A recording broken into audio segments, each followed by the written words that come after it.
341 ሰው እየሰማ አወረድኩ ማለት ነው። ወርታች ለምን የተግባቦት ህግ አታውቅም፣ ርዕስ አታውቅም።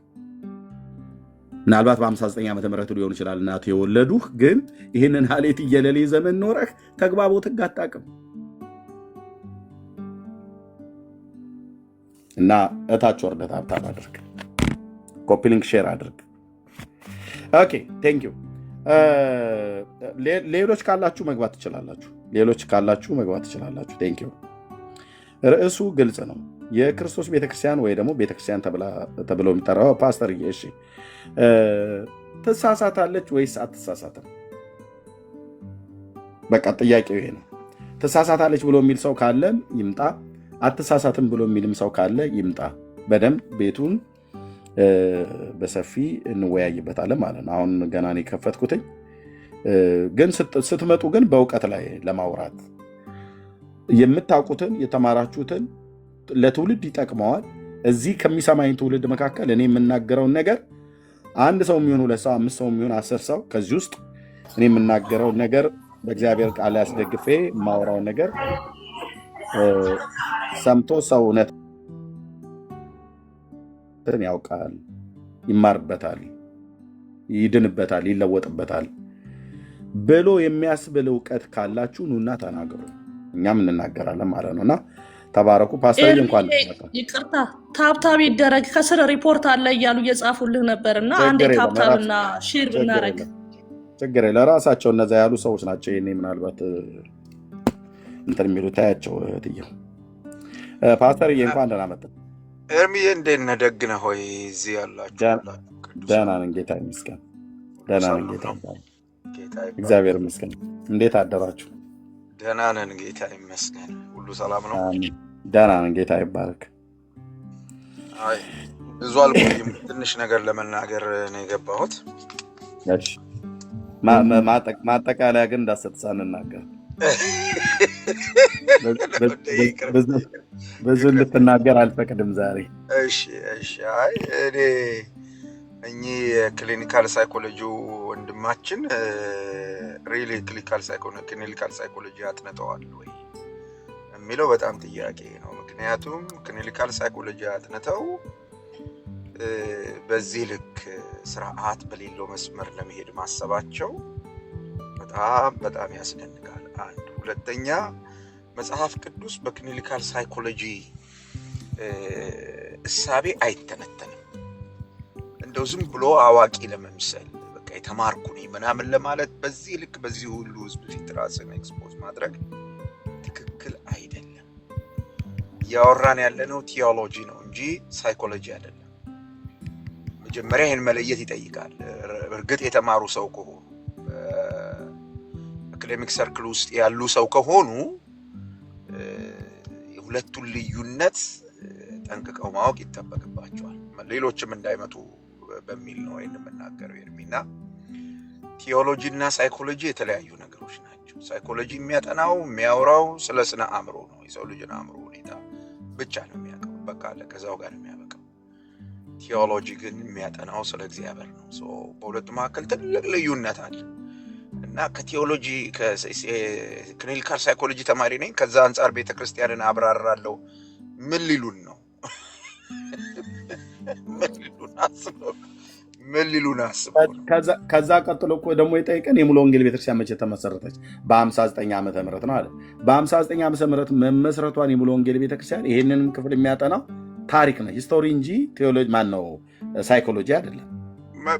በ59 ለመመስረቷ ሙሉ ወንጌል ኤቪደንሳቸው ምን ኤቪደንስ አለው? እሱን ሁሉ ነው እና ዝም ብሎ እዚህ መቀባጠር እኮ አይቻልም። እንጠይቃለን እኛ 59 ተመሰረተ ሲሉን ማስረጃ ዶክመንት እንጠይቃለን። ይሄ ቲክቶክ ላይ ሲሯሯጥ የሚሰሙትን አሉባልታ ይዞ መምጣት እዚህ እኮ አይቻልም።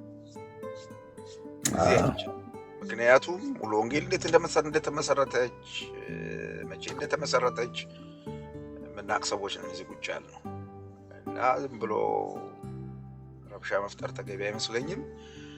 በቃ እንግዲህ እግድ ከተደረገብኝ እኔም ስራዬን ልስራ፣ ቀጥሉ። ምክንያቱም ምን ልታወራ እንደምትችል ስለማቅ በቤተክርስቲያን ጉዳይ ላይ ማለት ነው። ስለዚህ እስቲ አሉ አልተሳሳተችም፣ ተሳስታለችም፣ ትሳሳታለችም፣ አትሳሳትምም ተሳስታም አታውቅም፣ ስህተትም አይነካትም ብለው የሚሉ ብዙ ሰዎች ስላሉ እስቲ ትንሽ ይቆየንና ዛሬ አንጨርሰው። እንደዚሁ ክፍት እንደሆነ ነው የሚዘጋው እንጂ መጽሐፍ ቅዱስ የሚያስተምረው እንዲህ ነው ብለን መልሱን አንሰጥም። ግን ክፍት ሆኖ ኦፕን ሆኖ ሰው እንዲነጋገርበት ነው ያለውን። እንደው ጥያቄው ከተነሳ አይቀር ኤርምዬ የቤተ ክርስቲያንን ኔቸሯንም ቢያስረዱ።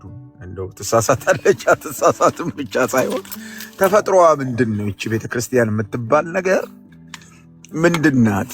አሁን ሲወራ ነበር ቅድም ሎካል ምናምን እየተባለ እና ምን ማለት ነው ሎካል ሲባል ምን ማለት ነው? መጽሐፍ ቅዱስ ምንድን ነው የሚያወራው? እንደገና ደግሞ ግሎባሊም አለች ቤተክርስቲያን ሲባል ምን ማለት ነው? እሱ ነገር ግልጽ መሆን አለበት። እንደው ዝም ብሎ በጥራዝ ነጠቅ ጉባኤያዊ ናት ምናምን ናት እኔ እሱ ብዙ አይገባኝም። ለማወቅ ከሆነ የቤተ ክርስቲያንን ተፈጥሮዋን መጀመሪያ ምንድን ነው የቤተ ክርስቲያን ተፈጥሮ መጽሐፍ ቅዱስ በሚለው አግባብ ልክ ሊያስረዱን ቢችሉ ጥሩ ነው። ከዛ በኋላ ነው ተፈጥሮዋን ስናቅ ትሳሳታለች አትሳሳትም የሚለው ግልጽ ነው የሚሆነው። አይ ቲንክ የቤተ ክርስቲያንን ተፈጥሮ ማወቅ የመጀመሪያው ይመስለኛል እና እንደው በዛ ብትጀምረው ጥሩ ይሆናል ብዬ አስባለሁ ውይይቱን። ቴንኪው። እሺ ፓስተርዬ ቴንኪው። አይ ዛሬ ብዙም ጊዜ አልወስድም። አሁን 1 ሰዓት ያህል ወስጃለሁ። ከዚህ በኋላ ምናልባት 1 ሰዓት ያህል የምቀመጠው ምክንያቱም ዛሬ ረቡዕ ነው። ምሽት 2 ሰዓት ላይ የገላትያ መጽሐፍ ትምህርት ስላለን ትንሽ ተኛለሁኝ። አሁንም ትንሽ እንትን ስላልኩ ነው ነቃ ስል ነው እንትን ያልኩትኝ። ግን በዚህ ሀሳብ ላይ ቤተክርስቲያን ማናት እናም ደግሞ ብዙ ከዚህ ጋር ተገናኝተው አሁን ፓስተር የሚያለው አንስተን የምንጠያይቅበት የምንማማርበት ነው የሚሆነው።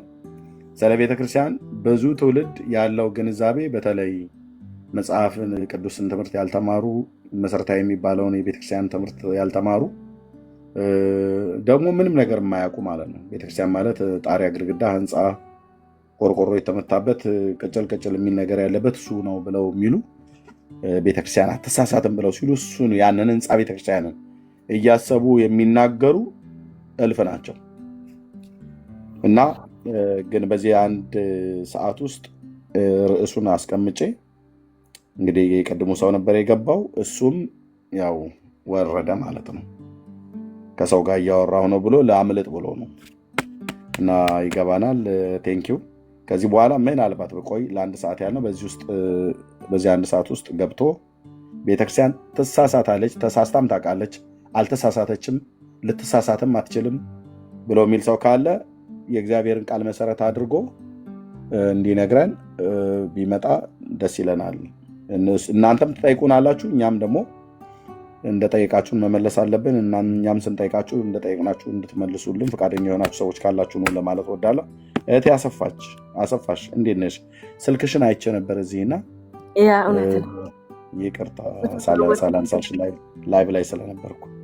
ሰላም ይብዛ። እግዚአብሔር አምላክ የተመሰገነ ይሁን። አጋጣሚ ነው ነክቼ ነው ወደ ላይ የወጣሁት። አላወቅኩም እንዴት እንደወጣሁ። የተመሰገነ ይሁን። ግን ያው ፈልጌ ያለሁ ደውይልኝ። እደውልልሻለሁ እህቴ። ተባረኪ እህቴ። አሜን አሜን። አውርደኝ ቦታ ልልቀቅ። እሺ ችግር የለም። እሺ ተባረኪ። ሰብልዬ እንዴት ነሽ? እህቴ ሰብሊ አለሽ? ሰብሊ ከማራፋት ልሰናበታችሁ። እሺ ሰላም ዋልልኝ። መልካም ቀን። የአስራ ላይ ስለሆንኩ ስላልተመቸኝ ነው፣ ግን እሰማለሁ አለው እውቀታች። ቴንኪዩ ሪታይ ተባረኪ። ግሪክ ስንመጣ በደንብ ታስጎበኝናለሽ። ኧረ ምንም ችግር የለም፣ ደስ ይለናል። የት ነው? አቴና ነው አይደለሽ ወይስ የት ነው? አዎ አቴንስ። ያ ቴንኪዩ ሪታይ ተባረኪ። ጸጋ አሜን አሜን። እሺ ሰብልዬ። አቤት ኤርሚዬ፣ እንዴት ናችሁ? ፓስተርዬ እንዴት ናችሁ? እኔ ትሳሳታለች ነው የምለው። ይሰማል? ትሳሳታለች ነው የሚለው። ምክንያቱም ቤተክርስቲያን ማለት እኛ ነን፣ የመንፈስ ቅዱስ ማደሪያዎቹ እኛ ስለሆንን ህንፃው ሳይሆን በክርስቶስ ሆነው የዳኑት ስብስብ ነው የቤተ ክርስቲያን ብዬ ማምነው። እና ጌታ ንቁ ይላል። ንቁ ካለን አለመንቃት ስላለ መንቃት እንዳለብን ማለት ነው እንግዲህ። ምክንያቱም አለመንቃት አለ፣ መሳሳት ወይም መዘናጋት ስላለ ማለት ነው። ንስሐ ግቢ ይላል። ንስሐ ግቢ ካለ ስለምንስት ነው ማለት ነው፣ ስለምናጠፋ። ከስብስቦቹ አንዱ ወይም አመራር ሊሆን ይችላል፣ ከላይ እስከታች ልንሳሳት ስለምንችል በቶሎ እመጣለሁ፣ ማንም አክሊል እንዳይወስድብህ ያለህን አጽንተ ያዝ ይላል። ያለንን አጽንተ መያዝ አለብን ማለት ነው። ካልያዝን ግን ተሳሳትን ማለት ነው፣ ሳትን ማለት ነው። አጽንተን ማንስ ከሆነ እስከ መጨረሻው የሚጸና ግን ይድናል ይላል። እስከ መጨረሻው አለመጽናትም አለ ማለት ነው። በተቃራኒው እስከ መጨረሻው አለመጽናት ስላለ ነው። እስከ መጨረሻው የሚጸና ግን እሱ ይድናል። እንደገና ደግሞ የእግዚአብሔር ቤተ መቅደስ ናችሁ ስለሚል ህንፃው ሳይሆን ማደሪያዎቹ እኛ ስለሆንን አንደኛ ቆሮንቶስ 3:16 ላይ ስለዚህ ማደሪያዎቹ ስለሆንን እኛንን ዋናው ሰዎች ስለሆንን ልንሳሳት እንችላለን። ቤተ ክርስቲያን ማለት ህንፃው አይደለም በፍጹም። ህንፃውና እግዚአብሔር አይገናኙም። ይሄ የኛ መሰባሰቢያ ነው። ድንኳን ውስጥ ብንሆን፣ መሬት ላይ ብንሆን፣ ፎቅ ላይ ብንሆን፣ ታች ላይ ብንሆን እግዚአብሔር ከህንፃው ጋር ሳይሆን ግንኙነቱ ሁሉ ከሰው ልጆች ጋር ነው። ስለዚህ ማደሪያዎቹ እኛ ስለሆንን ቤተክርስቲያን ትሳሳታለች፣ ግን ያው ተጽፎላታል። ስትነቃ ትመለሳለች፣ ስታውቅ ትመለሳለች። የሚገባኝ እኔ እንደምትሳሳት ነው። ራእይ ላይ ብዙ ቦታም ተጽፏል። ስለዚህ ቤተክርስቲያን ትሳሳታለች። የኔ እምነት ይሄ ነው። የተናገርሽው ትክክል ነው። ትክክል አይደለም ብዬ አልልም እኔ አሁን። ምክንያቱም ይህንን ሀሳብ የሚቃወም ሰው ካለ ሊመጣ ስለሚገባ ማለት ነው። ኦኬ እሺ፣ ቴንክ ዩ ቢኒያ ወንድምነት። ከዛ ወደ ሜሪ ሄድ ወይ ኤርሚ። እሺ ብሬክ ዳውን አድርገው ልተንት ነው ወይስ? አይ ትንተና የለም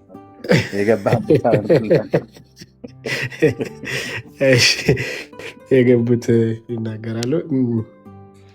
ያ ቤተክርስቲያን ከርዕሱ ትሳሳታለች ወይስ አትሳሳትም የሚለው ነገር ያው በአጭሩ ትሳሳታለች የሚል ሀሳብ ነው የሚይዘው፣ ወይም ትሳሳታለች ብዬ ነው የምለው።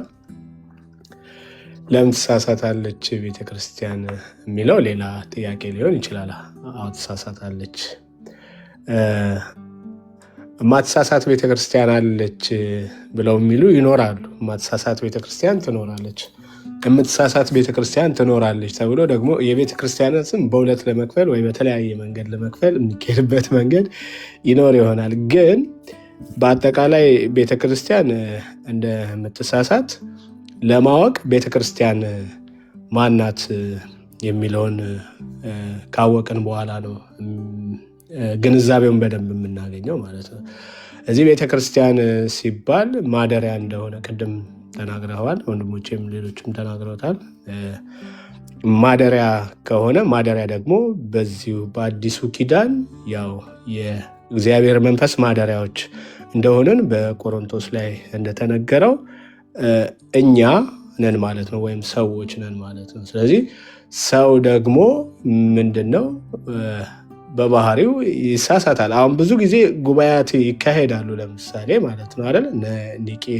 ኒቂያ ጉባኤ፣ ቁስጥንጥንያ፣ ኤፌሶን፣ የተለያዩ ጉባኤያት ተካሂዷል።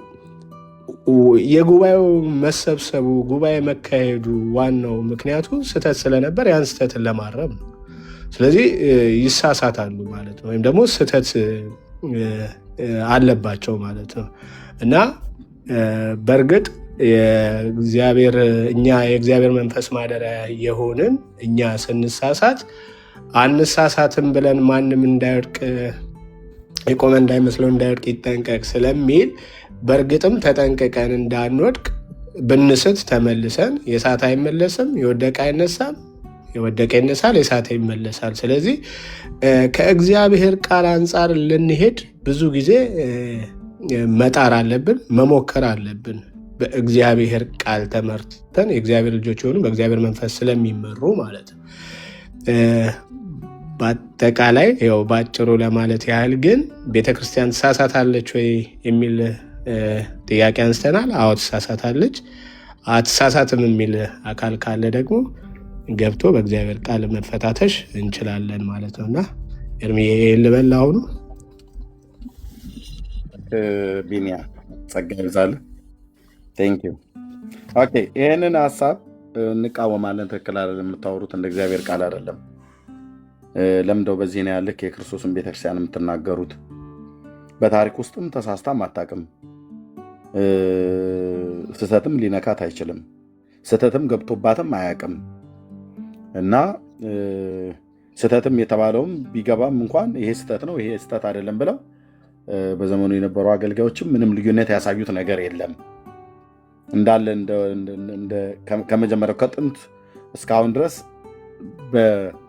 ባለመሳሳት ነው ቀጥላ የመጣችው እና ብሎ የሚል ሰው ካለ ይምጣና እውቀቱን ይግለጥ። በተለይ ኦርቶዶክሳውያን የሆናችሁ አትሳሳትም ብላችሁ ምትሉ ማለት ነው። እንሄዳለን ማለት ነው። እንመጣለን። ሶሪ እንሄዳለን አልኩኝ። እንመጣለን ከቆሮንቶስ ከገላትያ ከኤፌሶን ላይ ተላቀን እኛ አሁን ወዳለንባቸው አጥቢያ አብያተ ክርስቲያናት እንመጣለን። ሎካል ቸርች ማለት በኦርቶዶክስ ያላችሁ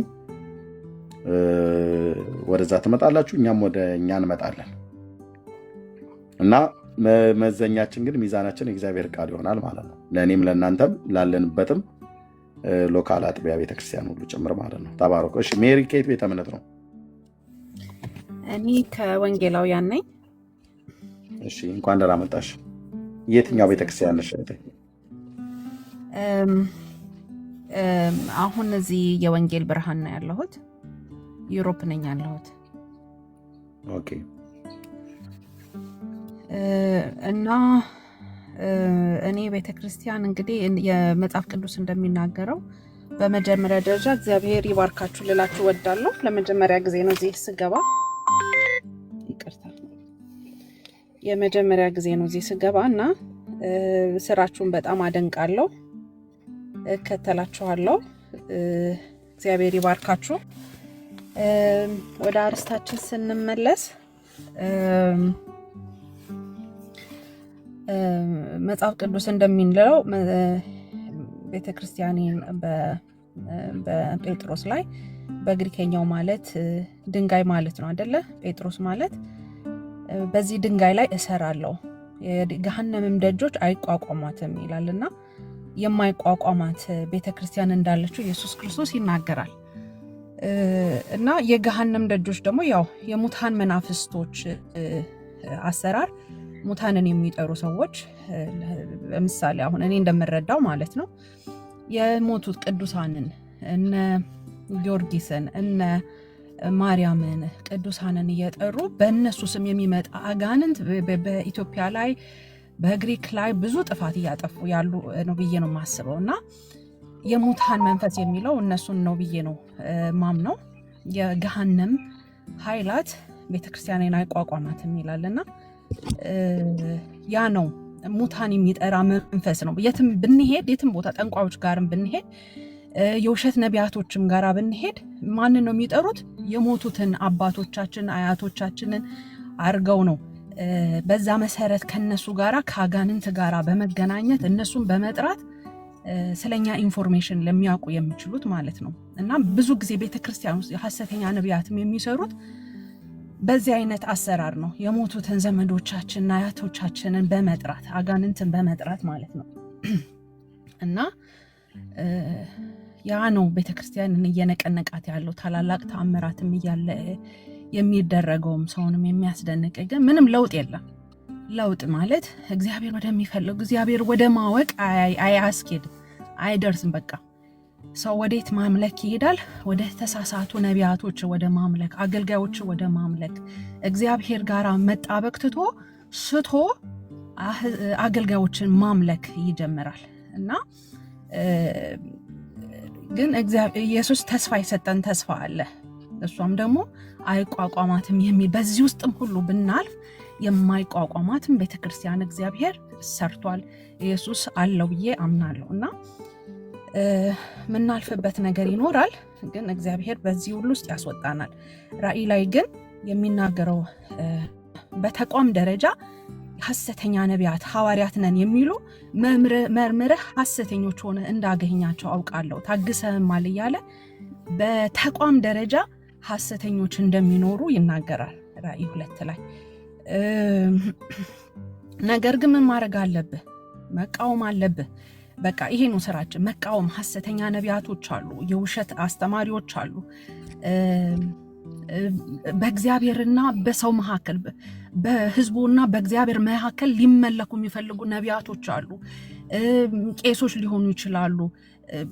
በቃ እነሱን አጥብቀህ ልትቃወም ይገባሃል እያለ ይናገራል ብዙ ራእይ ላይ ማለት ነው። ስለ ኤልዛቤል ይናገራል፣ ስለ በለዓም ይናገራል።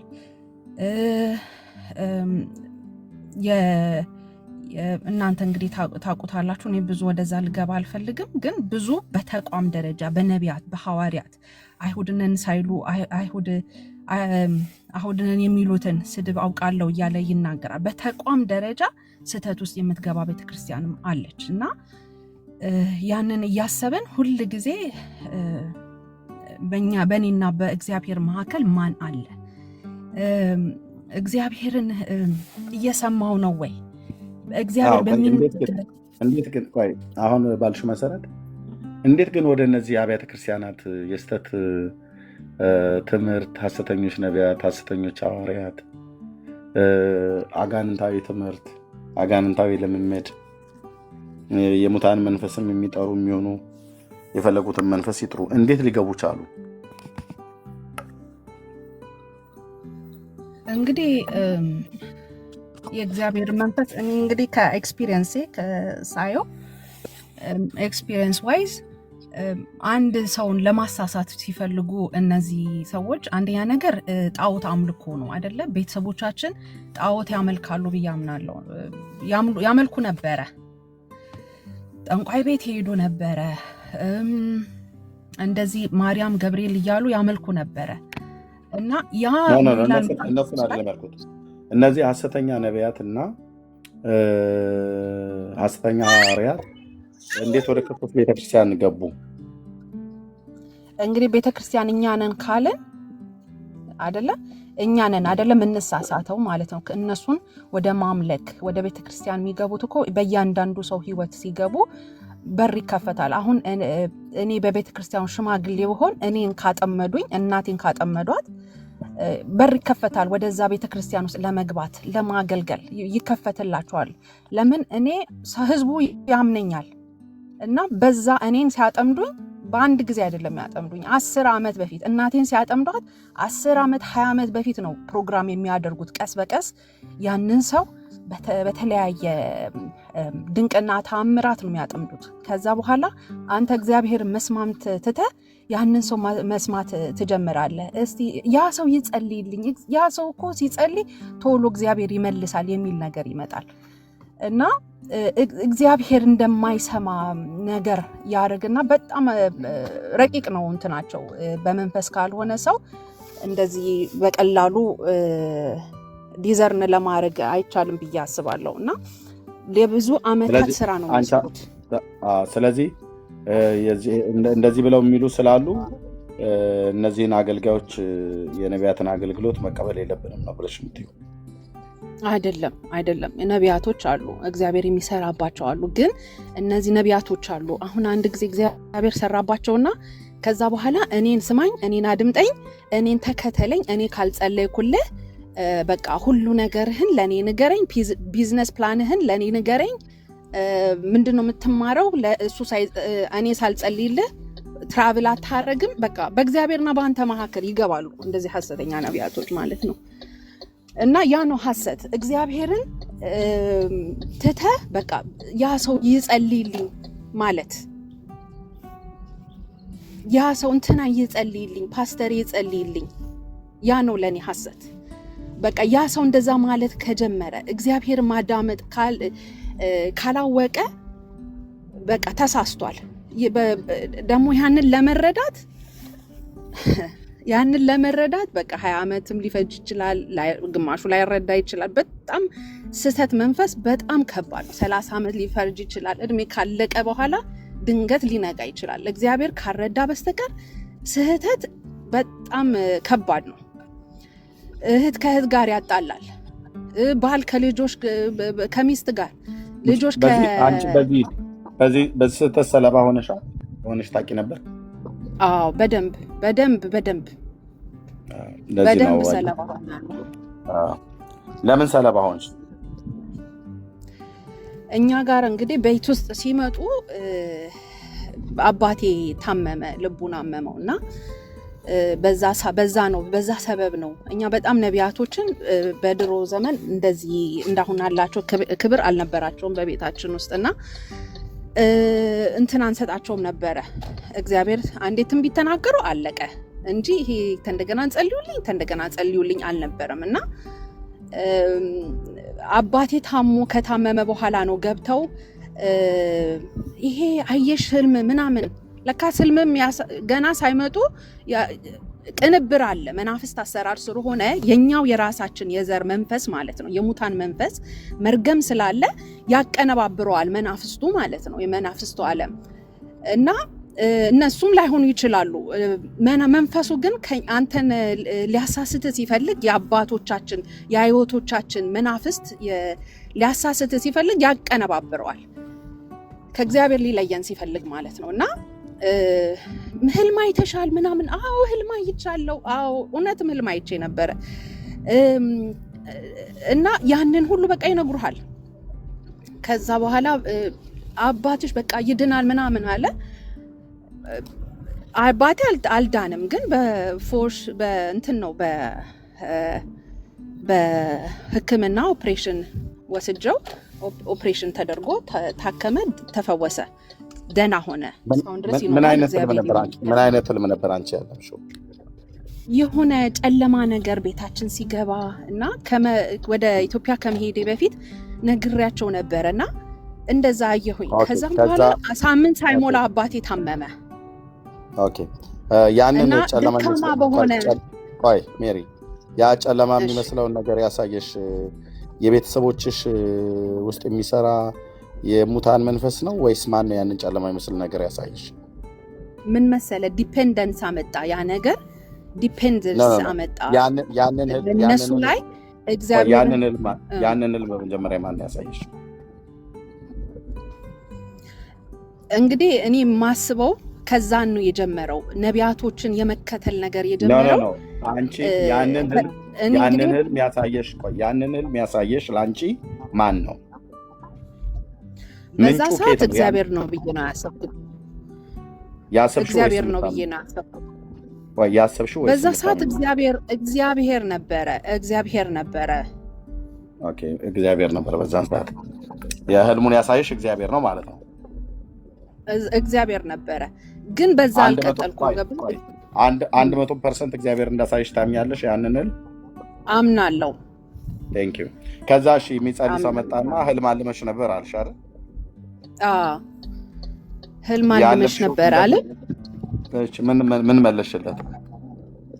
ከዛ በኋላ እውነት ነው፣ ሰውየው ጭራሽ አናውቀውም። በር አንኳክቶ እናቴን ነው የሚያውቃት፣ እግዚአብሔር መርቶኝ ነው የመጣሁት ምናምን ብሎ መጣ። ከዛ በኋላ ነገረን፣ አስደነቀን፣ በቃ ተገረመን። ቆይ ህልሙን ያንን ያለምሽውን ህልም ነው የነገረሽ ወይ ዝም ብሎ በደፈናው ህልምን አለምሽ ብሎ አለሽ? ነገረኝ።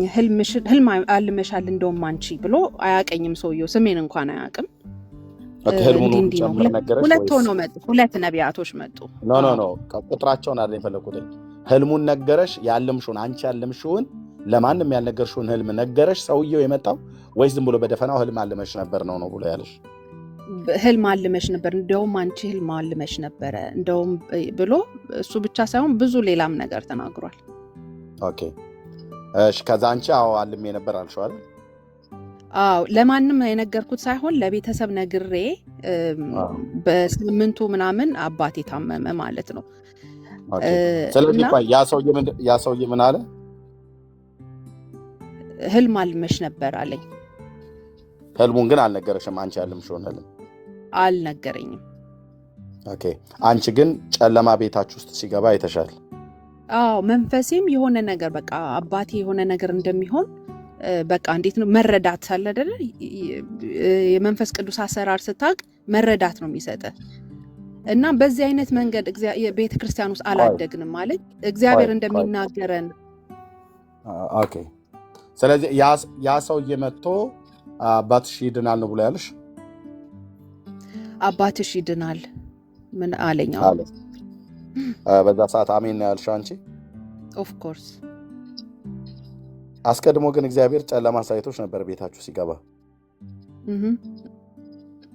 እንዴት የእግዚአብሔርን ህልም ትተሽ ለዛ ሰውዬ ቃል እንዴት አሜን አልሽ? እሱን እኮ ነው አላደግንም ማለት። ይሄ መጽሐፍ ቅዱስን እናውቃለን እንጂ የመናፍስትን አሰራር አናውቀውም። ቆይ መናፍስት አይደለም እዚህ ጋር ያለው፣ መናፍስት አይደለም እዚህ ጋር ያለው። እግዚአብሔር አስቀድሞ ጨለማ በቤታችሁ ሲገባ አሳየሽ። ከእግዚአብሔር ነው ወይ ያየሽው ብዬ ስልሽ አዎ አልሽ። ኦኬ። ሰውየው ደግሞ መጣና ህልም አልመሽ ነበር ብሎ በደፈናው ነገረሽ። ከዛ ደግሞ ለአባትሽ ጸልይላቸው ይድናሉ ብሎ አላሽ። yes በዛ ሰዓት ደግሞ አንቺ አሜን አልሽ። አልኩኝ። ግን የተፈጸመው በአባትሽ ላይ አንቺ ያየሽው ህልም እንጂ ያ ከውጭ መጥቶ እንግዳ ደራሽ ሆኖ የነገረሽ ሰውዬ ይፈውሳሉ ብሎ ያለሽ አይደለም። አባትሽ ላይ ሀፕን ይሆነ ምንም ነገር አልሆነም። የማን መልእክት ነበር? ያለውን ሁኔታ ነገረን እንጂ ምንም ያለው ነገር የተፈጸመ አንዳች ነገር የለም። ግን አሁን ምንድነው የማን መልእክት አባትሽ ላይ ሀፕን ሆነ? እኔ ያየሁት ህልም ተናገርኩኝ። ቤተሰብ ጸልዩ፣ የሆነ ነገር አለ አልገባኝም እኔ እንዲህ ነገር ግን የሆነ ነገር በቤተሰቦቼ ላይ አንድ ነገር አለ ብዬ ነግሬያቸዋለሁ። መረዳት ነው በቃ። የማን ነው መልእክት? የማን መልእክት ነው ታዲያ ቤታችሁ ውስጥ ተፈጻሚ ሆነው? ያንቺ ወይስ የዛ ሰው? የኔ። ያንቺ። የዛን ሰው ንግግር ግን እንዳትረጂው ያደረገሽ ምን አለ ማለትሽ ነው? ያለማደግሽ ነበር አይደል? ምንድነው መሰለ መረዳት ሳይሆን እሱ ያለው ነገር ያለውን ሁኔታ ነገረኝ እንጂ አንዲት ነገር ወደፊት የሚሆነውን ነገር የተፈጸመ ነገር የለም። ይፈወሳልም በምን አይነት መንገድ እኔ እግዚአብሔር ሲፈወስ እንደዚህ ነው እንትን ያልኩት እና በኋላ ምን መሰለ እኔ እነሱ ላይ ዲፔንድ ማድረግ እኔ ያየሁት ህልም እግዚአብሔር የሱ ለምን ታድፈነፍኛለሽ? የሱ አባቴ ይፈወሳል ብሎኝ ነበር የነገረኝ አልሽ። አሁን ደግሞ ወደፊት ምን እንደሚሆን አልነገረኝም ብለሽ አልሽ። አይሽ ሐሳብሽ ተጋጨ ማለት ነው እንዴ? አባትሽ ይፈወሳል እኮ ብለሽ ስልሽ የወደፊቱን ሁሉ እኮ ጭምር ነው የነገረሽ ማለት ነው። ከዛ ደግሞ አሁን ደግሞ የወደፊቱን አልነገረኝም የሆነውን ነው የነገረኝ አልሽኝ። ያ ሰው እንግዳ ሆኖ መጥቶ እናንተ ቤት የጸለየው ሰው አባትሽ ምን ይሆናል ብሎ ነው የነገረሽ መልእክቱን? አባትሽ ይፈወሳል ያደረገበትን ድግምት ያደረገበትንም ሰውዬ ነገረን። እዛ ቤት ውስጥ ዘበኛ ሆኖ ይሰራ ነበርና እሱ ነው እንዲህ ምናምን ብሎ ነገረን። ኦኬ። ከዛ ይፈወሳል ብሎ አለሽ? ከዛን ይፈወሳል አለ። ብለዋል። ኦኬ። እውነትም እናቴም ደግሞ ልብስ ሰጥታው ነበረ። ለዚህ ለዘበኛው ልብስ ሰጥታው ደብረ ብርሃን ድረስ ሄዶ ድግምት ተደርጎበት ነበረ እና ሰውየው ምንም አላለውም። ለምን ያጋንንት አሰራር ስለሆነ ራሱ በፈቃዱ ረቀቀ። በኋላ ዘበኛው ማለት ነው አባትሽ ይፈወሳል ግን ብሎ ነው የተናገረው ያ አገልጋይ? ይፈወሳል ብለዋል። ግን በምን አይነት መንገድ እንደሚፈወስ አሁን ያልወደድኩትን ፓርት ልንገርህ። ቆይ ነው ያልወደድሽውን አይደለም። አገልጋዩ ያለውን በእግዚአብሔር ፊት እግዚአብሔርን ትፈሪያለሽ ብዬ አምናለሁ። አገልጋዩ ቀጥታ ያለውን አባትሽ ይፈወሳል ነው ብሎ ያለው ወይስ ድግምት ተሰርቶበታል በጨርቁ በልብሱ ላይ ተወስዶ ነው ብሎ ያለው? የጀመረው ምክንያቱ ድግምት ተሰርቶበታል፣ ጥንቆላ ተደርጎበታል። እናትሽ በሰጣችው ልብስ መሰረት ደብረ ብርሃን ተወስዶ እንዲህ ተደርጓል። እሱም ዘበኛው ነው። ለዘበኛው አንስተሽ ሰጥተሻል እናትሽን አላት። እውነት ነው ሰጥቻለሁ። የአባቴ የድሮ ሰፋፊ ሱፎች ነበሩ አይጠቀምባቸውም። እሱን ይልበስ ብዬ ሰጥቼዋለሁ አውጥቼ በሙሉ ብላ እናቴ ተናገረች። አባቴ የሚያውቅ ነበር። እውነት ነው ተባለ እና በዛ ሰዓት አመንን ማለት ነው። አመንን። ያ ትክክል ነው፣ እውነት ነው። አመንን። የእግዚአብሔር ስራ ነው፣ እግዚአብሔር በነቢያቶች ይሰራል ብለን አመንን።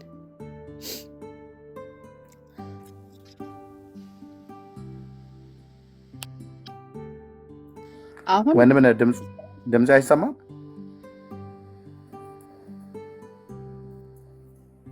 ይሰማል? ይሰማኛል ወገኖች ድምፄ አይሰማም? ሰብሊ አሁን ይሰማል። ቅድም አውርተህ ከሆነ ግን አልተሰማም ነበር። አሁን ግን ይሰማል። እያወራ ነበር። እሺ ኦኬ። ስለዚህ ምንድነው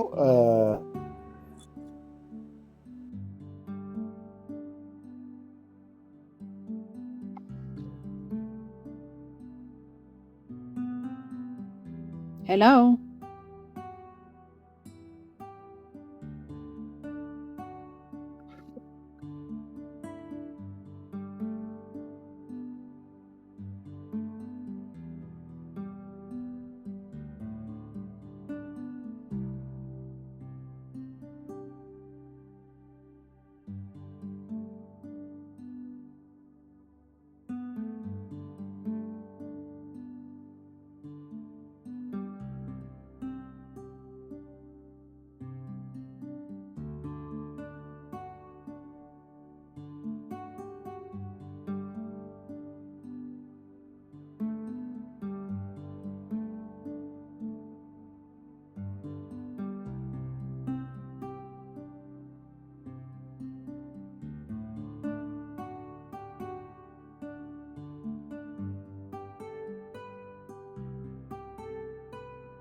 አንድ ሚውት አድርጊው። አለም ቆይ አንዴ። ወንድምነት ድምጽ ይሰማል? አሁን ትሰማለህ? ኤርሜ በጣም ሪስታርት እኮ አድርጌው ነው ስልኬን የመጣሁት። ኦኬ አሁን ትሰማለህ? ቀጥል። ኦኬ እሺ፣ ቴንክ ዩ ተባረኩ። እንኳን ደህና መጣህ አንተ። ጸጋ ይብዛላችሁ። እሺ ምንድነው ከአርዕስቱ ጋር የሚሄድም ነው ማሄድም ነው። ከአርዕስቱ ጋር የሚሄድበት ምክንያቱ ሐሰተኞች ሰዎች ወደ ቤተክርስቲያን ሊገቡ ይችላሉ። ያው የሐሰት ልምምዳቸውን ይዘው ሊገቡ ይችላሉ። ያው በእነዚህ ምክንያት ቤተክርስቲያን ተሳስታ ታውቃለች ወይ? አዎ ተሳስታ ታውቃለች። በክርስቶስ ቤተክርስቲያን ታሪክ ውስጥ ራሱ የቲያጥሮን ቤተክርስቲያን ተሳስታ ታውቃለች በሐሰተኛ ነቢያት ልምምድ። የኤፌሶን ቤተክርስቲያን በሐሰተኞች ሐዋርያት ባትሳሳትም መልካም ነገር እንዳደረገች የእግዚአብሔር ልጅ ኢየሱስ እንደመሰከረላት ሐሰተኞች መሆናቸውን መርምረው እንዳወቁት ሁሉ ደግሞ ቲያጥሮን ደግሞ በሐሰተኛ ነቢያት ደግሞ እንደዚሁ ሳይመረምሩ ሐሰተኛ ነቢያቷን ተቀብለው ነብይ ነኝ ብላ ምትለዋል ተሳስታለች ማለት ነው። ኤኒዌይ ስለዚህ እህታችን ቅድም እንደነ ያልሽው የዓለማደጋችን ችግር ነው አልሽ። ስለዚህ እናንተ ቤት እግዚአብሔር ተናግሯችሁ ነበር፣ ለራስሽ ነበር የተናገረ። ሲጀምር ጨለማ ቤታችሁ ሲገባ ተክታችሁ መጸለይ ነበረባችሁ። አንቺም ዝም ብለሽ ስትናገሪ እንደው ይመስለኛል ከማለት ይልቅ አየሽ፣ ቅድም እንዳልሽው በመንፈሳዊ ሕይወት አለማደጋችን ነው ብለሽ ማለትሽ አይዶ ነው። እንግዲህ በጌታ ቤት ምን ያህል ጊዜ እንደቆየሽ ግን በትክክል ነበር ጌታ ያሳይሽ ማለት ነው። ጨለማ ማለት ሐዘን ማለት ነው። ሐዘን ቤታችሁ ሲገባ ጌታ እያሳየሽ ነበረ እና ተክቶ መጸለይ ነበረባችሁ። ባለመጸለያችሁ ምክንያት እንግዲህ ያ ነገር ሀፕን ሆኗል ማለት ነው። ግን ያ አገልጋይ የተባለው መጥቶ ምልክቱን ነገራችሁ እና አዎ አላችሁ። ፋዘርም አዎ አሉ፣ ማዘርም ትክክል ነው አሉ፣ ዘበኛውም ትክክል ነው አሉ፣ አንቺም ልክ ነው አልሽ። ኦኬ አሁን ያንን አገልጋይ አሁን እኔ ስላላገኘሁት አንቺ የነገርሽኝን ይሄ አገልጋይ ሐሰተኛ ነው ብዬ አልልሽም። ለምን? ያንን አገልጋይ እኔ አላገኘሁትም። ባገኘው አየሻውን ድግምት እንደተደገመበት ደብረ ብርሃን ተወስዶ ጨርቁ ተወስዶ በዘበኛው በኩል እንደሆነ አባትሽም ትክክል ነው ብለዋል፣ እናትሽም ትክክል ነው ብለዋል። ስለዚህ አሁን መጨረሻ ይድናሉ ይበልሽ ይሞታሉ ይበልሽ አንቺ በነገርሽኝ ብቻ እኔ አሁን ፍርደ ገምድል ሆኜ ይሄ ሐሰተኛ ይሄ ጠማማ ብዬ አልለው። ለምን አልሰማሁትም? እሱን ከአንቺ ብቻ ሰምቼ ያን ሰው ሐሰተኛ ነው ብያለሁ። እንደውም ያ ሰው እውነተኛ መሆን የሚያሳይ ምልክትን ሁሉ ሲሰጣችሁ የእናንተን ቤት ጓዳና ጎድጓዳ የማያውቅ ሰው ድግምት እንደተደገመባቸው አባትሽ በጨርቃቸው በኩል እንደሆነ እሳቸውም አዎ ብለዋል ሳይሞቱ በፊት። እናትሽም አዎ ልክ ነው ብለዋል። ስለዚህ የመጣው አገልጋይ እውነተኛ ነበር ማለት ነው። እውነተኛ መሆኑን የሚያሳይ ምልክት ነው ያለው ማለት ነው። ኦኬ። ቀጥሎ መጨረሻ ላይ ይድናል አባትሽ ይፈወሳል አይፈወስም ብሎ ያለሽን ከአንቺ ብቻ ሰምቼ እኔ ጃጅ አላረገውም። እሱንም መስማት አለብኝ። መጸለይ ነበረባችሁ። አንደኛ አንቺን ራሱ እግዚአብሔር አሳይቶሻል። ሁለተኛ በጣም በኃይለኛ ልትዋጉ ይገባ ነበር ማለት ነው። እና አሁን ይሄ በዚህ አሁን የቤታችሁ መጥቶ በነገራችሁ ሰው ምክንያት ከሆነ ሐሰተኞች ነቢያት ብለሽ ያልሽው ምናልባት ይቅርታ እንግዲህ ስለ ፋዘርሽ ስለ አባትሽ ህልፈት በጣም እናዝናለን፣ ስለ እውነት ማለት ነው። ግን እናንተ ቤት ሀዘን ስለገባ አይደለም ሐሰተኛ ነቢያት መባል ያለበት። ሐሰተኛ ነቢያት መለያ አባቴ በህይወት አለ። ያልወደድኩትን ፓርት ልንገርህ እንዴ። ተዋሻለሽ ማለት ነው አንቺ። ታዲያ እኮ አይ አልሰማኸኝም ኤርሚዬ፣ አልሰማህም ኤርሚዬ። እሺ ቀደም ስለተቋረጠብኝ እንግዲህ እሱ ላይ ሊሆን ይችላል። ሁለቴ ስታክ አድርጎ ነበር። ታብ ኮፒ ሊንክ ሼር አድርጉት። እሺ ፋዘር አለ እስካሁን ድረስ አለ፣ ግን በኦፕሬሽን ነው እንትን ያለው እና አባትሽ ይሞታል ነበር ብሎ ያሉሽ ወይስ አይሞትም ነበር ብሎ ያለሽ? መሞት ያለበት ሰው ነበረ። አራቱ ኖ አንቺ አይደልሽ። አገልጋዩ ምንድን ነው ብሎ ያለሽ? ቤታችሁ መጥቶ ይፈወሳል ነው ያለው። ኦኬ ይፈወሳል ነው ያለው። አባትሽ ተፈውሰዋል አልተፈወሱም? ተፈውሰዋል። የተፈወሱት ግን በምንድን ነው? በኦፕሬሽን። ጌታ በሕክምና ይሰራል አይሰራም? ይሰራል። አለቅ። እሱ ጋር አይደለም። ይኸውልህ ያልወደድኩትን ፓርት ልንገርህ። ኖ ወይ በመጀመሪያ ወይት እቤታችሁ የመጣውን የእግዚአብሔርን ሰው ይቅርታ አድርግልኝ ሜሪ፣ እኔ ዛሬ ነው ማሽ እቤታችሁ የመጣውን የእግዚአብሔርን ሰው የእግዚአብሔር ቅባት እንዳለበት ከሚያሳየው የቤታችሁን ሚስጥርና ገመና እሱ ሰውዬ ያውቃል እንዴ? አያውቅም። እግዚአብሔር አምላክ ስለገለጠለት አይደለ ሲነግራችሁ አዎ ልክ ነው የእግዚአብሔር ሰው ብላችሁ ያላችሁት? እውነት ነው። አባታችሁ አይሞትም ይፈወሳል ብሎ አለሽ አይደል? ይፈወሳል አለኝ። አዎ በህይወት አሉ አይደል ፋዘር? በህይወት አሉ። አንቺ ግን መሞት ነበረባቸው እያልሽ ነው። አባቴ ከነበረበት የልብ በሽታ ስታየው ባያድን ኖሮ አንቺ ግን መሞት ኖሮ ወይ አንቺ ግን አሁን እንኳን ስነግርሽ መሞት ነበረባቸው ብለሽ ስትይ ምንድነው አንቺን እውነተኛ አድርገሽ ያንን የእግዚአብሔርን ሰው ሐሰተኛ ለማድረግ ነው እየፈለግሽ ያለሽው ማለት ነው። ናይ እንደሱ አይደለም። ያለውን ክብደት ነው የምነግርህ። የእግዚአብሔር ታምራት እንደ ልባችን ውስጥ ነቢያቶች እንደተቀረቀሩ ልነግርህ ነው። ለምን እንደሚቀረቀሩት እሱን ነው እኮ ልነግርህ የነበረው። አባቴ በጣም ታሞ ነበር እና እንዲህ ነው ልባችን ውስጥ የተቀረቀሩት ነቢያቶች። እና ለምን የተቀረቀሩት? ማን የቀረቀራቸው? እሱ ነው ላስረዳህ የምፈልገው። ለምን አባታችን ምን ሆነ፣ 4 አርተሪዎች የልብ አርተሪዎች ኦልሞስት ከአራቱ 3 ነው ያለኝ ዶክተሩ ተዘግቶ ነበረ። እና በኢትዮጵያ ውስጥ በዛ ሰዓት የልብ ሕክምና ኦፕሬሽን አልነበረም፣ ጭራሽ አልነበረም። እና መዳኑ ራሱ በተአምራት ነው። እና ይህን ታምራት ያደረገው እግዚአብሔር አይደለም ወይ? በዛ አሁን አንቺ ብቻ በዛ በእግዚአብሔር ከሆነ እግዚአብሔር በዛ በባሪያው በኩል ቤታችሁ መጥቶ ስሙን በማላውቀው አንቺና ቤተሰቦችሽ ብቻ በምታውቂው መጥቶ በቤታችሁ ሊሆን ያለውን ነገር የሆነውን ነገር በፋዘር ላይ ምልክትን ሰጠ። ምልክቱን እውነት ነው አላችሁ። ደግሞ ይሞታል አላለሽም። አንቺ ግን መሞት ነበርበት ፋዘር ነው ብለሽ የምትይው፣ እሱ ግን አይሞቱም ብሎ አለሽ። እግዚአብሔር የሕክምና ባለሙያዎችን ሁሉ ተጠቅሞ የምድርን ጠቢባንን ሁሉ ጭምር ተጠቅሞ ስለሚፈውስ ማለት ነው። ፋዘር በህይወት አሉ። ኤርሚ ስለ ድፍረቴ ይቅር በለኝና እሷ ለመናገር የፈለገችውን ልንገርህ። ያ የመጣው ነብይ ያላት እግዚአብሔር ይፈውሰዋል ነው ያላት።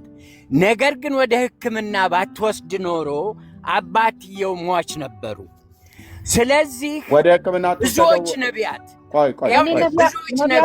እየከሰስኩ አይደለም በዚህ ሰዓት ወደ ሕክምና አትወሰዱት ብሎሽ ነበር አላለም። ይሁን ለኤርሚ ላስረዳ። ቆይ ሜሪ እኔ ይሄ በነቢያት መንፈስ ላይ የተነሳን አውሬ ነው የምመጣው። በነቢያት ነቢያቶችን ምስክርነት ልስጣችሁ። እግዚአብሔር አንድ የመጨረሻ አትጨርሱኝ። አይደለም ብፁዕ እኔ ነቢያቶችን እቀበላለሁ። እስካሁን አንዴ ስሜኝ እኔ የሚዩት ያደረኩሽ አንዴ ስሜኝ። ኦኬ ይሄ ነቢይ ተብሎ ሲባል ይቅርታ አድርጉልኝ አንዳንዶች ምላሳችሁን እንደ ኮብራ እባብ የምታውለበልቡ ሰዎች ስቶፕት። ስፒሪቱ መንፈሱ በእኔም ላይ ስለሚሰራ ጭምር ነው። ስቶፕት። ማናችሁም ሁኑ ማናችሁ። ኦኬ ስቶፕት። ነቢይ ተብሎ ሲባል የሚያንቀጠቀጣችሁ ሰዎች አቁሙ። ሴቶችም ወንዶችም የተባላችሁ ማለት ነው። አቁሙ። አይበጃችሁም። ኦኬ ሐሰተኞች አሉ። ሐሰተኞችን ነጥለን ሐሰትነታቸውን እንናገራለን። እቤታችሁ መጥቶ ጸልዮልሽ ምልክት ሰጥቷችሁ አዎ ልክ ነው ብላችሁ ከተናገራችሁ በኋላ አባትሽ አይሞትም ብሎ የነገረሽን አገልጋይ ብሌም ልታደርጊው አባቴ መሞት ነበረበት ብለሽ አልሽን። ለምን አገልጋዩ እኔ እንደውም እኮ ይሞታል። አድምጪ እሰጥሻለሁ። አገልጋዩ ይሞታል ብሎ አይሞትም ብሎ ተናግሮ የሞተ እኮ መስሎኝ ቅድም ስለተቆራረጠብኝ ይቅርታ። አይሞትም ብሎ ተናግሮ አባትሽ የሞተ መስሎኝ ልብሽ የተሰበረ መስሎኝ ላወራ ነበር። አሁን ምንድን ነው የሆነው? ልብ በሉ እዚህ ያላችሁ ሰዎች። እኔ እዚህ ሶሻል ሚዲያ ላይ እባብ የሚጫወትባችሁ ሰዎች አላችሁ። በተለይ ነቢያት ተብሎ ሲባል ቅንድባችሁን ወደ ላይ ከፍ ዝቅ የምታደርጉ እንደ መስከረም እንዳበደ ውሻ አረፋ የምትደፍቁ ሰዎች ስቶፕት። ወንድሞች እናቶቼ፣ የሕያው እግዚአብሔር መንፈስ ዛሬም ይሰራል። አጭበርባሪዎቹን ግን ነጥለን ነው መቃወም ያለብን። አታላዮቹን ግን ነጥለን የሉም አሉ። አታላይ አገልጋዮች አሉ። አጭበርባሪዎች አሉ። አጋንንት የሚጋልባቸው አሉ። የልዑልም እግዚአብሔር መንፈስ ደግሞ የሚሰራባቸው ሰዎች አሉ። አዎ እኔ ምስክር ነኝ። በደንብ አሉ የእግዚአብሔር መንፈስ የሚሰራባቸው ሰዎች። ስለዚህ በጥንቃቄ እናንተ ቤት የመጣውን አገልጋይ ለምንድነው ብሌም የምታደርጉት? ታዲያ እኔ ብሌም አላደረኩት። ብሌም ካላደረግሽ ታዲያ ለምንድነው ምልክት ሰጠን ምናምን ነገር ብለሽ ከሱ የጀመርሽው? አባትሽ ይፈወሳል ብሎ ወደ ሐኪም ቤት አትውሰዱት። ጌታ በሐኪም ቤት ሳይሆን ራሱ እጁ ትፈውሰዋለች። ሐኪም ቤት የሚባል አትውሰዱት ብሏችሁና ሳትወስዱት ቀርታችሁ ቢሞትባችሁ ኖሮ እርግጥ ነው ሐኪም ቤት አትውሰዱ ብሎ ወይ ደግሞ ሐኪም ቤት የሰጠው መድኃኒት አስጥሎ ይድናል ብሎ አባቴን ተናግሮ አባቴን ገደለው ብለሽ ብትይ እንደነኛ አይነት አሉ ተጠንቀቁ ብለን እንላለን። እሱ መጣ፣ እግዚአብሔር ያድነዋል፣ አባትሽ አይሞትም ብሎ ተናገረ። ሐኪም ቤት አትውሰዱት አላለም። ለምንድን ነው ይህንን የእግዚአብሔርን ሰውን የማላቀውን ሰው እዚህ እኔ ፊት በክፉ የምታንሹ ታዲያ? እኔ ብሌም አላረኩትም። ለምን አነሳሽው? ብሌም ካላረክሽው ለምን አነሳሽው? ይሄንን አገልጋይ እሱን አይደለም ብሌም አድርገው በእኛ ውስጥ ምንድን ነው መሰለህ? ቆይ ለምን አነሳሽው? ይሄንን አገልጋይ እሱን ልነግርህ ነው።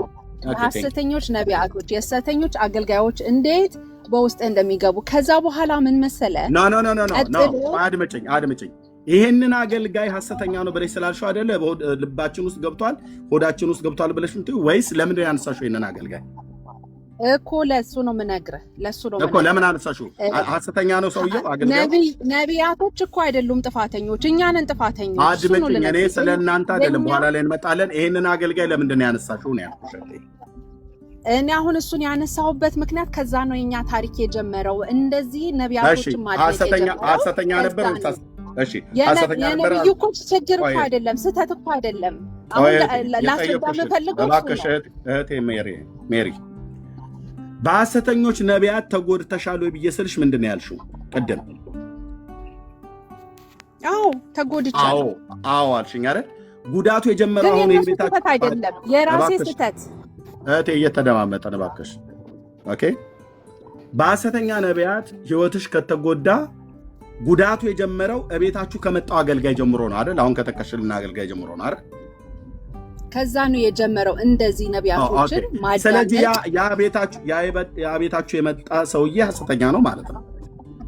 ሐሰተኛ ሊሆን አይችልም። ምን መሰል ሐሰተኛ የምናደርገው እኛንን ነው ያልኩ። ሐሰተኛ ካልሆነ እኛንን ሐሰተኛ የምናደርጋቸው እኛንን ስህተተኞች የምናደርጋቸው። ለምን በለኝ እኔ ሳወራ አታውሪ። ታዲያ ሐሰተኛ ካልሆነ ሰውዬው ሐሰተኞችን መውቀስ ስትጀምሪ ለምንድን ነው ሐሰተኛ አይደለም ብለሽ ከምትመሰክሪለት አገልጋይ የምትጀምሪው ነው ብዬ የምልሽ? አይሱ ሐሰተኛ አይደለም ግን በሌሎች ሐሰተኞች እጅ ወድቀናል ከሆነ ንገሪኝ። ካልሆነ ለምንድን ነው ይህንን ሰው ሐሰተኛ ነው ብለሽ በሐሰተኞች ተጎድቻለሁ ብሎ ለማለት ለምን ከዚህ ሰው መጀመር ፈለግሽ አንቺ? ሜሪ መልሽልኝ። አይ ቲንክ ከመልእክቱ ቀጥሎ ኖ ወይት እሺ ልናገር። ይኸውልህ ምንድን ነው መሰለ ከዛ በኋላ ኮንቲኒቲ ጀመረ ከነሱ ጋራ ሪሌሽንሽፕ ጀመርን ማለት ነው። ከነሱ አትበይ ከነማ ከሱ ከሰውየው በኋላ አቋረጥኩኝ። ለምን መሰለ በፊት ምን የሚለው ነገር ዲፔንደንስ ገባ። በእግዚአብሔርና በእኛ መካከል የሚገባ ሰው አያስፈልግም፣ ጸልዩልኝ የሚል ነገር ነው። ከዛ በኋላ እግዚአብሔር የሚናገረኝን ትቼ እስቲ እነዛ ነቢያቶች አሉ ኩዊክ ፊክስ በቃ ወደ እነዛ ነቢያቶች ይጸለይልን የሚል ነገር ውስጥ ገባል። ምን ሆኑብን? እነዛ እውነተኛ ነቢያቶች ጣዖቶች አድርገን ቁጭ አረግናቸው። ማን ያደረጋቸው? አንቺ ነህ። ትክክለኛ ነቢያቶች እኔና ቤተሰቤ እየተደማመጠን እህቴ ከኔ ጋር ስለምታወሪ ማን ነው ያንን እውነተኛ ነቢይ ተከተላችሁ ትሄዳችሁ። ከዛ ያንን እውነተኛ ነቢይ እናንተ ቤት ጣዖት ሆኖ ገባ አይደል? አዎ ልክ ሕዝቅኤል ላይ እንደሚናገረው ማለት ነው። ሕዝቅኤል 14 ላይ ምን ይላል? የሕዝቅኤልን ነው እህቴ የልዑል እግዚአብሔር መንፈስ ያለብኝ ሰው ነኝ። እሺ ሕዝቅኤል 14ን ተይና ያ እውነተኛ ሰው እቤታችሁ መጣ፣ እውነተኛ መሆኑ መሰከርሽለት። ከዛ ተከትላችሁ ትሄዳችሁ አይደል? እሱን ተከትላችሁ ስትሄዱ በልባችሁ ጣዖት ሆኖ ያስገባችሁት እናንተ ናችሁ። እኛንን ጥፋተኛ እያልሽ ነበር። እናንተ ናችሁ አይደል ሰውየውን እንደ ጣዖት አድርጋችሁ ያስገባችሁት? አዎ በቃ እሱን ልነግርህ ነው የፈለገው። እሱ ትክክል ሊሆን ይችላል። አድመጨኝ። ታዲያ ምን ያርግሽ? አንቺ ጣዖት ማምለክ የለመድሽ ሴትዮ ሰውን ወደ ማምለክ የደረስሽው አንቺ ነሽ እንጂ እሱ አይደለም። እኛ በፊት አናመልክም፣ ክርስቲያኖች ነበርን እና ኖ ክርስቲያን ሆነሽ አይደል? እህቴ አድመጭኝ እባክሽ። አንቺ ጣዖት ማምለክ ልማድሽ የሆነ ሴትዮ እውነተኛ መልእክት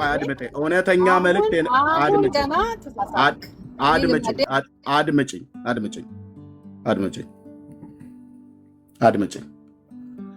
አንቺ እንደውም በትንቢተ ሕዝቅኤል መጽሐፍ ምዕራፍ 13 ላይ ያሉትን አይነት ሰዎች ትመስያለሽ። ኦኬ ትንቢተ ሕዝቅኤል መጽሐፍ ምዕራፍ 13 ላይ ያሉ ሰዎች እግዚአብሔር በሕይወት መኖር የለበትም ብሎ ያለውን ያኖሩታል። እግዚአብሔር ደግሞ መሞት አለበት ብሎ ያለውን በሕይወት ያኖሩታል። እግዚአብሔር ጻድቅ ነው ያለውን እነሱ ይኮንኑታል። እግዚአብሔር የኮነነውን እነሱ ሊያጸድቁ ይሯሯጣሉ። አሁን አንቺ እንደዛ ነው እያደረግሽ ያለሽው። ይህ አገልጋይ በሐሰተኛ ምክንያቱም መተሽ በቤተክርስቲያን ውስጥ የስተት ትምህርት እንዴት ይገባል? በክርስቶስ ቤተክርስቲያን ውስጥ የሐሰተኞች ነቢያትና የሐሰተኞች ሐዋርያት ልምምድ ገብተዋል ወይ? አዎ ኤፌሶን ላይ ሐሰተኛ ሐዋርያት ሆነው የገቡትን መርምረው ሐሰተኛ መሆናቸውን አውቀዋል። ልክ ነው። እንደዚሁም ደግሞ ቲያጥሮን ቤተክርስቲያን ላይ ደግሞ ሐሰተኞች ነቢያትን ሐሰተኛ ነቢይ የተባለችዋን ወይ ደግሞ ራሷ ነኝ ብላ ያለችዋን ኤልዛቤልን አይተዋት ትተዋታል። በክርስቶስ ቤተክርስቲያን ውስጥ እንግዲህ የኤፌሶን አብያተ ክርስቲያናት ማለት የኤፌሶን ቤተክርስቲያን መሪዎች ሐዋርያንን ብለው ያሉትን መርምረው ነው ባይዘው መርምረው ነው። ለምርመራ ደግሞ ጊዜ ያስፈልጋል። ወይ ሲጸልዩ ወይ ሲያስተምሩ ወይ ምን ብለው ብቻ የሚያደርጉትን አገልግሎት መርምረው ጊዜ ወስደዋል። ሐዋርያ አለመሆናቸውን ያረጋገጡት የዓይነ ውሃቸውን አይተው አይደለም። ወደ ክርስቶስ ቤተክርስቲያን ስተት ገብቷል። አዎ በዚህ ምክንያት ነው ራሳቸውን ያልጠበቁ አብያተ ክርስቲያናት ተሳስተዋል። ለምሳሌ በቲያጥሮን ቤተክርስቲያን በራእይ መጽሐፍ ምዕራፍ 2 ቁጥር 18 ላይ በዛ ያለችዋ ሴትዮ አገልጋይ ናት፣ ነብይ ናት። ምን ታደርግ ነበረ? ለጣዖት የታረደውን እንዲበሉ የምታስት ኤልዛቤል የተባለች የበልዓምን ትምህርት እንዲጠብቁ የምታስተምር አሳች ሴት ነበረች እና የሰይጣንን ጥልቅ ነገር ነበር የምታስተምረው። ሬቬሌሽን ብለው ሊሉት ይችላሉ። የቃሉን ጥልቀት ዲፕ ቆፍረው ምናምን ነገር ብለው እንደሚሉት አንዳንዶቹ ማለት ነው። ምንም ዲፕ የምቆፍረው ነገር የለም ብራዘር። በጥልቀት ማጥናት የሚባለውን ነገር የሚል ከሆነ ኦኬ፣ እንደዛ ልረዳል እችላለሁ። ኦኬ። እና በዚህ ሴት ትምህርት በቲያጥሮን ያሉት ውሳት ሆይ አዎ ጥቂቶች ብቻ ናቸው የቀሩት። ጥቂቶች። እነርሱ እንደሚሉት የሰይጣንን ጥልቅ ነገር ለማትይዙ ለእናንተ በቲያጥሮ ለቀራችሁ ሌላ ሸክም አልጭንባችሁም፣ እስክመጣ ድረስ ያላችሁን ጠብቁ ተባሉ። አብዛኛውስ ነቅቷል፣ ቦክቷል፣ ተወስዷል። ቸርች ውስጥ ቁጭ ብሎ ማለት ነው። ለዚህ መሪዎቹም ተጠያቂ ቢሆኑም ህዝቡም ጭምር ነው። ለምን? ለጣዖት የታረደ መብላትን እግዚአብሔር በቀደመው ህዝብ ታሪክ ውስጥ አልከለከለም ወይ? መጽሐፉ አልነበረም ወይ? ነበረ። የብሉይ ኪዳን መጽሐፍት የያዙ አገልጋዮች ነበሩ እኮ እየተዟዟሩ ያገለግሏቸው የነበሩት እንደነ ቅዱስ ጳውሎስ አይነት ማለት ነው። የብሉይ ኪዳንን መጽሐፍ ጥቅልሉን በብራና የተጻፈውን አምጡልኝ ብሎ ያለው ማለት ነው። ኦኬ። በደንብ አላስተማሯቸውም? አስተምረዋቸዋል። ያው ግን ህዝቡ እየበሉ እየጠጡ ዝም የጋን ወንድም እንደሚባለው አይነት ነገር ካልሆነ ልክ አሁን በዘመኑ ቤተክርስቲያን የተሰበከው ሰው ሰምቶ አሜን አሜን አሜን ይላል፣ ሲወጣ ግን የሚረሳው ማለት ነው። ስለዚህ መጥቶ እናንተ ቤት የጸለዩልሽ ልብ በይኝ እህቴ፣ በቤተክርስቲያን ላይ ነው። ቤተክርስቲያን ትሳሳታለች አትሳሳትም ብሎ የሚለው ለዚህም ነው አውቄ ወደዚህ ስትገቢ ዝም ያልኩሽ ማለት ነው። ልክ ነው። አንዱም በክርስቶስ ቤተክርስቲያን ውስጥ ሐሰተኞች ነቢያት፣ ሐሰተኞች ሐዋርያት ገብተው አምሰውታል የጌታን ህዝብ ማለት ነው። በዘመኑ ደግሞ በዛ ሰዓት ላይ ደግሞ በጣም ቆራጥ የሆኑ መሪዎች ደግሞ ለዛ ስህተት መልስ ሰጥተዋል፣ ደብዳቤ ጽፈዋል፣ ሐሰተኞችን አውግዘዋል፣ ተጠንቀቁም ብለው አስጠንቅቀዋል። እኔ ከሄድኩ በኋላ ለመንጋው የማይራሩ ጨካኝ ተኩላዎች ከመካከላችሁም እንዲነሱ ከውጭም እንዲገቡባችሁ አውቃለሁ። ስለዚህ እናንተን ጳጳሳት አድርጎ እንደሾመበት ለመንጋውና ለራሳችሁ ተጠንቀቁ ብሎ በጽኑ ማስጠንቀቂያም ጭምር ተናግሯል ማለት ነው። ኦኬ። ሐሰተኞችን እንዳይቀበሉ፣ ላገኙት ሁሉ እንዳያጨበጨቡ፣ ያገኙትን ሁሉ ማን ኦፍ ጋድ እንዳይሉ፣ ኦኬ፣ በምን መንፈስ እንደሚያገለግሉ እንድናውቅ እግዚአብሔር እኮ ዲዘርኒንግ ስፒሪት መናፍስትን መለየት ሰጥቷል። መጸለይ የነበረብን እኔ ቅድም ምን አልኩሽ? ለምንድነው ሐሰተኞች ነቢያት ላይ መናገር የጀመርሽው? በሐሰተኞች ነቢያት አገልግሎት ህይወትሽ ተጎድቷል ብዬ ስልሽ አዎ አልሽኝ። ይኸው ሰው እየሰማ እስቲ ንገሪኝ ብዬ ስልሽ አንድ ሰው ነበር አልሽ እና አባቴ ታሞ ነበረ ወደ ቤታችን መጣ አልሽ። ከዛ በፊት ግን እኔ ህልም አልሜ ነበር አልሽ። ቤታችን ሙሉ በሙሉ በጨለማ ሲዋጥ አይቼ ነበር አልሽ። ከዛ የአገልጋይ መጣና ለአባቴ ሲጸልይለት አትሞትም ብሎ አለው። አባቴ ግን መሞት ነበረበት አልሽን። ታዲያ ሐሰተኛው አገልጋዩ ሳይሆን አንቺ ነሻ። አንቺ ነበርሽ የአባትሽን ሞት እየፈለግሽ ያለሽው። አሁን በደንብ ስለሰማሁሽ ማለት ነው። ካልሆነ ለምንድን ነው አባቴ መሞት ነበረበት ብለሽ የምትይው? አገልጋዩ አይሞትም። አድምጭ።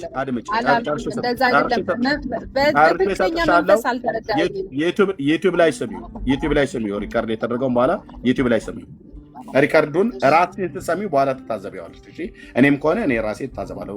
እኔ መሰለኝ አይሞትም ብሎ አባትሽን ነግሮሽ አባትሽ የሞተ ነበር የመሰለኝ። ቅድም ስልኬን ሪስታርት አድርጌ ነው የተመለስኩትኝ እምቢ ሲል ማለት ነው። ለጊዜ አይሰማም እያልኩ ባልኩበት በዛ ሰዓት ላይ አይሞትም ብሎሽ አባትሽ የሞተ ስለመሰለኝ በኋላ ስናገር በሌም ኖ አለ። አልሰማትም አለኝ። ኦኬ አስተካከልኩ ማለት ነው። ኦኬ አገልጋዩ መጣ እናንተ ቤት ጸለየ። ሲጸልይ እግዚአብሔር የገለጠለትን ነገራችሁ። ድግምት ተሰርቶበታል በአባትሽ ላይ አለች። ኦኬ ደብረ ብርሃን ከተማ ላይ ልብሱን ወስደው አስደግመውበታል አለሽ። እናንተም አባትሽም እናትሽም አዎ ትክክል ነው አሉ አይደል? ነው አይደለም እህታችን?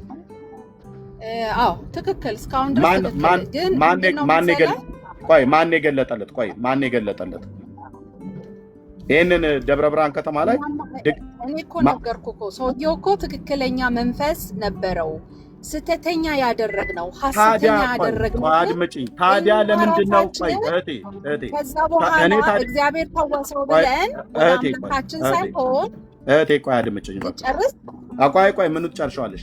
ታዲያ በሐሰተኞች ነቢያት ተጎርተሻል ብዬ ስልሽ ለምን ከእውነተኛው አገልጋይ እኔን ኤክስፒሪየንስ ነው ምነግርህ አይደለ? ላስረዳህ። የእግዚአብሔር ታምራት ተፈጸመ። ትክክለኛ ነብይ ነው። ወደ ሐሰተኛ ነብይ የምንቀይረው እኔ ጫጫታ አልፈልግም። እንደዚህ እንድትንጫጫ አልፈልግም። እንጫጫ አልፈልግም። በሐሰተኛ ነብያት አገልግሎት ህይወትሽ ተጎርቷል ብዬ ስጠይቅሽ አዎ አልሽኝ። ከዛስ አዎ አንድ ሐሰተኛ ነብይ ጋር ሄጄ ወይ ደግሞ እውነተኛ ነብይ ነው ብዬ ያልኩት ሰው ጋር ሄጄ የማይሞተውን አባቴን ትሞታለህ ብሎ አለው፣ ወይ ደግሞ የሚሞተውን አባቴን በህይወት ትኖራለህ ብሎ ግራ አጋባኝ እና ገንዘቤንም ተበላው። እንዲህ ብለሽ ብትይ ወይ ዘይታቸውን ሸጠው እንደዚህ ሲያደርጉኝ በራፊ ጨርቅ እንዲያታሉን የሚያስኬድ ነው። በሐሰተኛ ነቢያት ህይወትሽ ተጎርቷል አዎ አልሽኝ።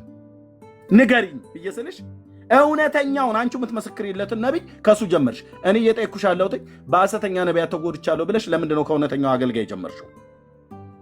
ለምን ነው ብለኝ ማድረግ የፈለግሽው? ላስረዳህ እኮ ነው። ምንድነው የምንመሰለው? ላስረዳ። የእግዚአብሔር ታምራት በዛ ሰዓት በትክክል ተፈጸመ። አባቴ በጣም ታሞ ነበረ። ከዛ አይነት ሞት ነው እግዚአብሔር ያዳነው። እኔ እኮ አሁን ሰውየውን ሐሰተኛ የምናደርገው ከዛ በኋላ እኛው ራሳችን ስለምንከተላቸው ነው። ተአምራቱን ሳይተን እግዚአብሔርን መጠየቅ ትተን እንደ በፊቱ እግዚአብሔር እንደሚናገረን ራሳችን ከእግዚአብሔር ጋራ መነጋገርን ትተን እነሱን መከተል ስንጀምር እነሱ በእኛ ይወጣዎት ሲሆኑ ያ ነው ሐሰተኛ የሚያረጋቸው እንጂ እነሱ እኮ ትክክል ናቸው። ኦኬ ስለዚህ አሁንም አንዴ መጨረሻ ወደ ስራ መግባቴ ነው። ቆይ ወደ ስራ ከመግባቴ ሕዝቅያስ 12 ላይ ምን ይላል? አንድ ደቂቃ ብቻ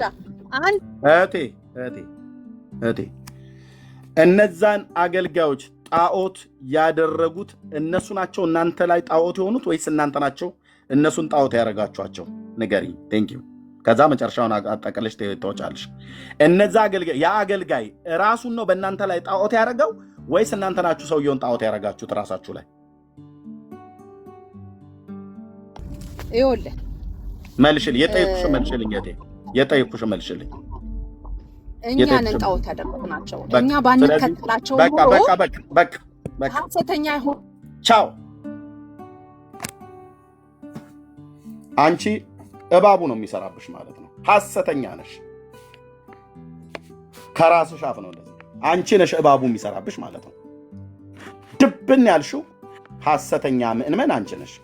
ለምን አገልጋይን ጣዖት አድርገሽ የምታመልኪ ነውረኛ ጴንጤ ማለት ነው። መተሽ የእግዚአብሔርን ሰው ብሌም ታደርጊያለሽ። እዚህ እኔ አላውቀው ስሙ ማን ነው? ስሙን ጥሪልኝ እንኳን አላልኩሽም። አይ ኖ የልዑል እግዚአብሔር መንፈስ ያለብኝ ሰው ነኝ። እንደዚህ ነው። አየሽ፣ እቤታችሁ መጥቶ ጸልዩ። የጌታን ዕውቀት የነገራችሁ አባትሽ ይፈወሳል ብሎ በነገረው በእግዚአብሔር ቃል የነገረሽን እውነት እቤታችሁ ተረጋግጦ አባትሽ ተፈውሶ ያንን ሰው ተከታትለሽ ጣዖት ያረግሽው አንቺ ነሽ እንጂ ሰውየው አይደለም አንቺ ላይ ጣዖት የሆነው። ስለዚህ አንቺና ቤተሰቦችሽ ሰውን ታመልካላችሁ ማለት ነው። ማፈሪያ ቤተሰብ ይባላል። ማን ነው? የትኛው መጽሐፍት ላይ ነው አገልጋይን መገለጥ ስላመጣላችሁ ነቢይ፣ መገለጥ ስላመጣላችሁ ወንጌላዊ፣ መገለጥ ስላመጣላችሁ ሐዋርያ ወይ ፓስተሩ ተከታተላችሁ ሄዳችሁ አምልኩ ብሎ የሚል መጽሐፍ አለ እንዴ? አለ ወገኖቼ? ኤርሚያስ ሲጸልይ ስለተፈወስክ፣ ኤርሚያስ መገለጥ ሲናገር ስለሆነ፣ ብሩክ ሲያስተምር ስለ እውነትን ስለሚያስተምር፣ መሲ ስትጸልይ አንድ ነገር ስለሆነ መሲን ተከታትለህ ብሩክን ተከታትለህ አምልከው እንደ ጣዖት ብሎ ያለ መጽሐፍ አለ ወይ? የለም። ስለዚህ ራሳችሁ ናችሁ ተቀረቀረብኝ ልባችን ላይ አንጀታችን ውስጥ ገባ ሆዳችን ውስጥ ደነሰብን አትበሉ። እንደ አገልጋይ ተቀበሉት። በቃ የእግዚአብሔር አገልጋይ ነው፣ እንደ አገልጋይ ተቀበሉ። ቀይ ምንጣፍ አንጥፉልን ብሎ የሚለው ወረዛ ዞር በለበሉት። የምን ቀይ ምንጣፍ ማንጠፍ ነው? ወረዛ ዞር በለበሉት። ስለዚህ ልብ በሉ። እቤታቸው መጥቶ ለአባቷ ፈውስ የጸለየላት አገልጋይ በሐሰተኛ ነቢያት ልብሽ ተጎድቷል ብዬ ስላት አዋለችኝ። የጠቀሰችው ግን ያን እውነተኛውን አገልጋይ ነው። እንደነኛ አይነት ለፍላፊ ሴቶች ይባላሉ በመጽሐፍ ቅዱስ ላይ። ይቅርታ አድርጉልኝ፣ ለፍላፊ ጴንጤ ማለት ነው።